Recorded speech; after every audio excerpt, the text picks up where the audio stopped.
Hello, I'm Christine, and the Insurgent movie came out this past Friday.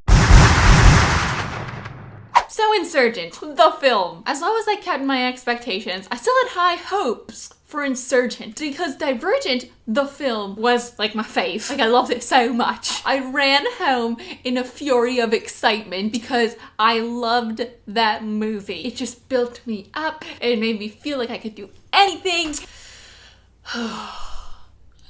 So I went to see Insurgent, the film. I wasn't very impressed. I am not thrilled. I think I rate it a C. I'd rate it on par with the Mortal Instruments City of Bones movie for different reasons than the Mortal Instruments reasons. As the film went on, I just got more and more frustrated with what they did to the film, what they did to the story. There were good things, don't get me wrong. I didn't hate the movie, but it felt rushed. It felt like not as much care went into that script. They took a lot of liberties that messed with the feel of the story as a whole. Now, I'm gonna go into exactly what I liked and what I didn't like now. If you don't want to hear that until after you see the film, leave now, go see it, come back, we can discuss together, okay? Bye-bye. Okay, I'm gonna start with what I did like about the film. So, again, I did not hate the film. I really liked Peter in the film, who's played by Miles Teller. He did a really good job. He had a lot of smooth, snarky lines that were just really funny. He would inject humor into all these scenes that were taking themselves really seriously. Like the opening of Mitty when they're getting food, and he just kind of walks up. The guy keeps giving them the food and is like, "May kindness be with you. May kindness be with you." And Miles is like, "Hey guys, stop, may kindness be with you." Throughout the whole movie, when you see Miles Teller, he steals the scene. It's great. He was great. I also really enjoyed Ansel, who obviously plays Caleb. I laughed at him a lot. And when they were having dinner with Four's mom's sister, and everyone left, and he was at the table, and he was like, "Thanks for this meal, it looks delicious." To me, the movie felt really disjointed. It just didn't feel like it flowed together. The one sequence that I think flowed really well, and was really exciting, was that opening fight scene in Amity when they were running from Eric, who was trying to capture them, and they were sprinting through the woods with the guns and the train. That train sequence was great. It was so exciting. It's so fun. After Four jumped, which was like across the train tracks, and they were running to get on the train, it gave me those same feels that I got when I was watching Divergent for the first time and Triss was running for the train the first time. I loved that. I thought it was really funny when they were running for the train and Caleb was reaching for Triss's hand and he like couldn't reach it. I don't know why. I found that hilarious. They get on the train and the factionless are there. And there's some cheesy lines that just came off funny in like a stupid way. The guy walks up to Caleb for Triss and he's like, "Oh, you guys are clearly dauntless. I don't know what this one is." Like he could tell from looking at them for 5 seconds that they were dauntless and Caleb wasn't. You can't tell like that. Just like you can't use a silver demented hairbrush to scan someone's face and sense their faction/divergentness. But I'll get to that after. I'll get to that later. The factionless and our trio start fighting on the train, and this sequence was super intense and fun too. There's this moment where this factionless has Triss pushed against the ground and her head is like hanging outside the door. We're all like, and Caleb's just chilling, kind of looking at them, looking at Triss struggling to stay alive. Just kind of observant, like, oh, I guess there's nothing I can do. And I'm just sitting here like, this is exactly like the end of book 3. Triss is struggling not to die. I'm really scared, so I'm just gonna chill here. She'll probably be okay. If not, you know, whatever. I hate Caleb from the books, but like I can't help but laugh at Ansel in the movie. The way he plays it is funny. I guess it's time for me to let them know I'm Tobias Eaton. Hello, my mommy's the pirate queen, so maybe you want to stop attacking us. It's so weird that my 2 least favorite characters from the books are my 2 favorite characters from the films. Caleb and Peter. What? I think the technology they decided to throw in this world is killing it. It's making things seem cheesier, making things seem unrealistic. It's ruining things. I remember after I watched the first movie, I was like, wow, that was a lot more future-y than I ever pictured it. Because in the books, it's not future-y. It's very simplistic and they have their serums, but they're not like wild computer scanner shit everywhere. It's just not like that. When they came with those demented hairbrush prong things and were like, "Let me scan you, Amity," that shit makes absolutely no sense. Not just in the book world, but in the movie world. If you can choose what faction you're going to be in. You can't scan somebody and be able to tell their faction from a scan, because they could choose whatever faction they want to. So they're not necessarily belonging there, but that's where they want to belong, so they're there. It just doesn't make sense. It angered me. And then the percent divergent. You can tell how divergent somebody is by scanning their face. I couldn't deal with it. I could not deal. Every time it came out, I was like, what? No. In book 3, they take blood. They do blood samples for the doctor to see if people are divergent. Okay, the scene where Triss attacks Peter in the midi, it was cut like a dream sequence. I literally thought that she was just thinking about attacking him, and then she finishes attacking him and everybody's still reacting, and I was like, wait, that was real life?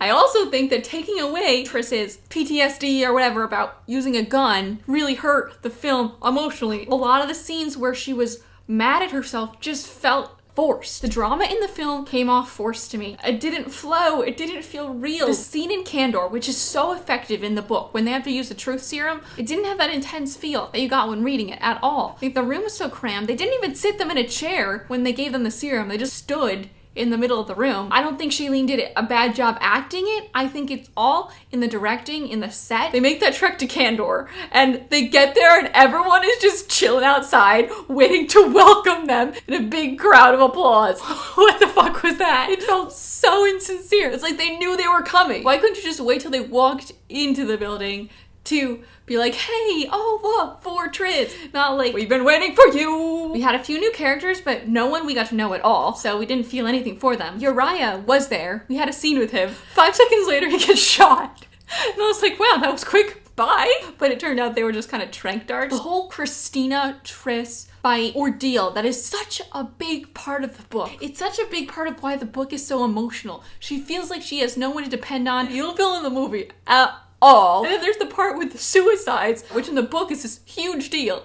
In the movie, it was laughable. They don't go to the roof of the building. They're on a ledge over the crowd of a bajillion people. They're repeating this message like robots. Give Triss. Give me Triss. Or people will die. Give me Triss. Or people will die. It's not enough that we're not on top of a building. Let's feed them a Dalek-like message that they can repeat over and over and over. So they're up there and everyone's just 50 feet back. They're on the ledge like they're gonna commit suicide, and no one steps up to even try to catch them. I couldn't even believe it. There's a whole crowd of people there.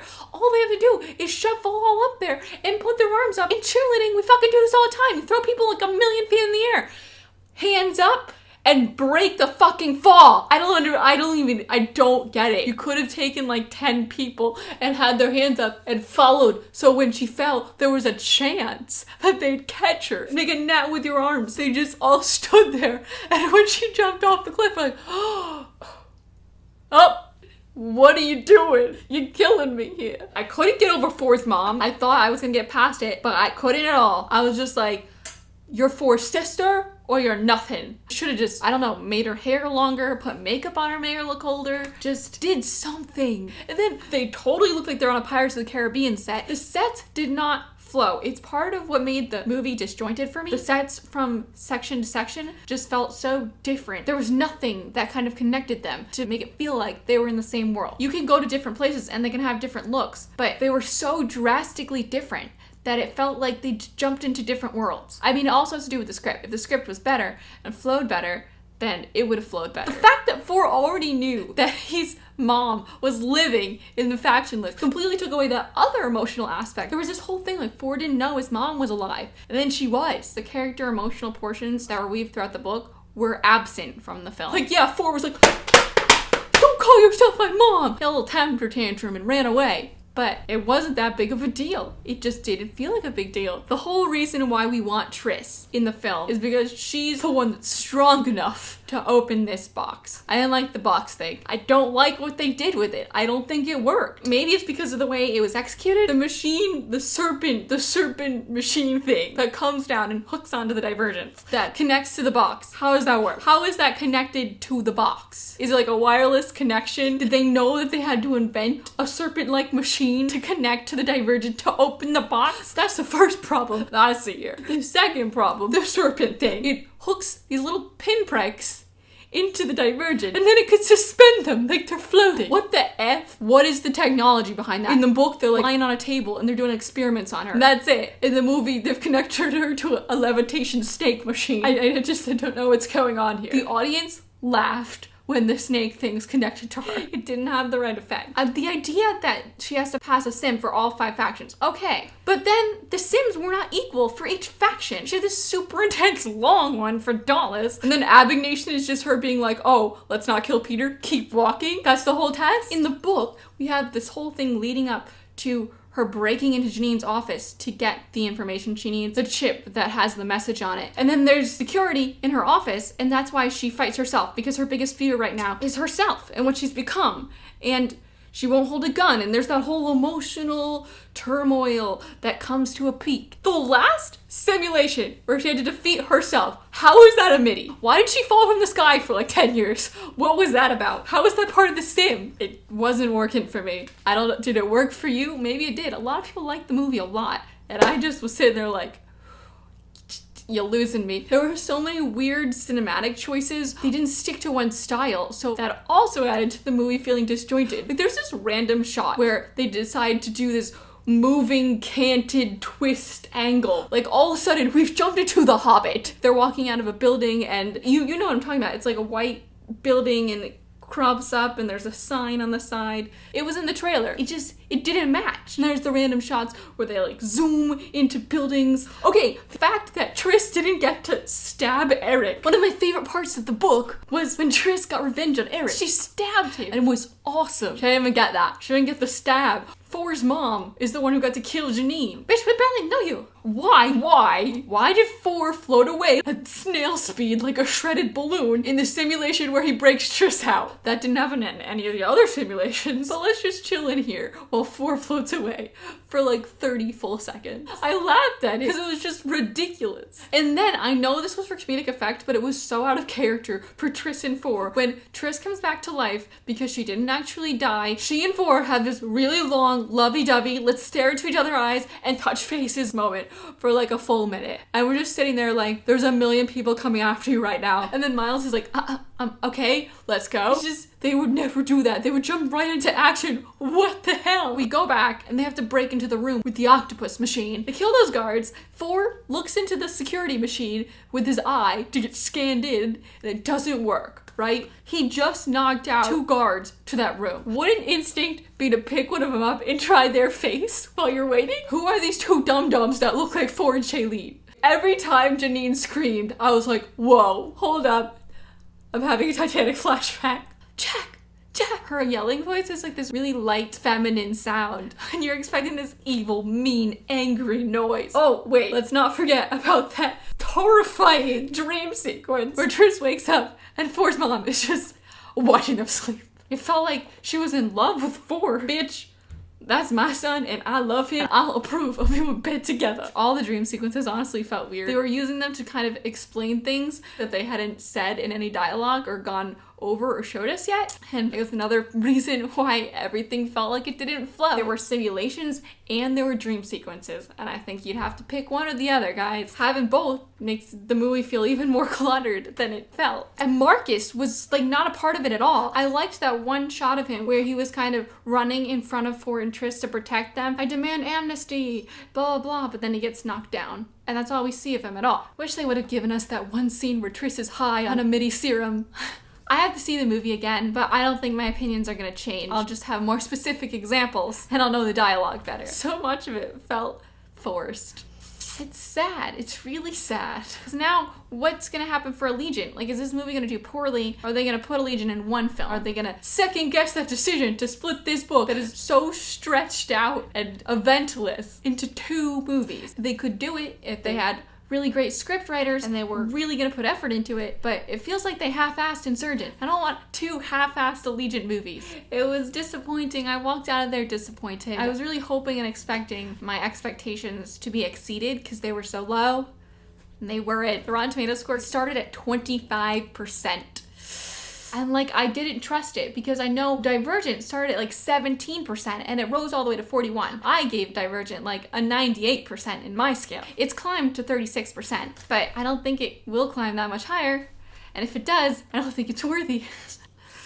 Oh. My favorite part of the movie is definitely the beginning, the opening scene at Amity when we attacked Miles, and Miles was really cheeky, and we ran away. I still can't get over the way the factionless live in this huge, organized warehouse. In the book, it described them being like beggars all sleeping on the floor and crowding around little campfires. They were living in pirate heaven. Please share your thoughts. Did you have the same issues as me? Do you see where I'm coming from? I really wanted to love the movie. Hopefully, they'll step it up for Allegiant. We'll see. I'm Christine. Please share your thoughts. Thanks for watching. I'll talk to you next time. Bye!